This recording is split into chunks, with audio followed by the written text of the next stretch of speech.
real-world evidence is simply evidence generated outside of a clinical trial. When we think about clinical trials, they have been the backbone, rightly so, the gold standard upon which all of modern medicine is based.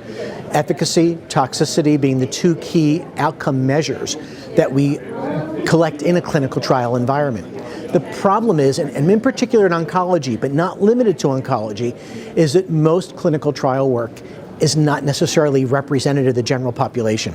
In fact, in oncology, only 3% of adult patients participate in randomized controlled clinical trials. 97% are being treated, quote unquote, in the real world. When we look at those patients in clinical trials, they're younger, they're healthier, they're less diverse, they're more health literate, and the list of variances from the general population goes on and on and on. There used to be a joke that if you were in a clinical trial at Memorial Sloan Kettering, you could afford to go there, your disease was in such a state that you could take the time to get into the trial.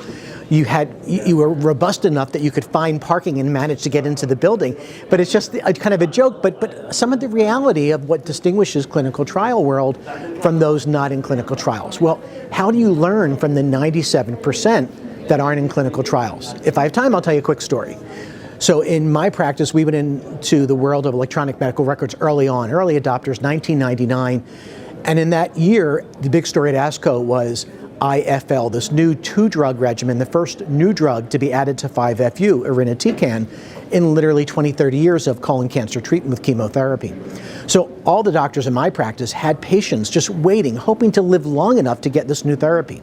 My first patient ends up in the hospital, grade 4, toxicities, septic shock, diarrhea, profound neutropenia, and it's my weekend on call and I'm in the ICU, and in the bed next to my patient is my partner's patient in the exact same situation. I go back and say, we have an EMR. Let's look at the first 20 patients. 17 were hospitalized. It took until 2004 for IFL to be declared not ready for prime time, and everyone switched to a regimen called FOLFIRI. But in our practice, we made that change literally at the end of 1999. Power of big data, power of real-world evidence, and really speaks to where we are now in understanding that. I was fortunate enough in a large practice environment and just by accident to learn about it much earlier.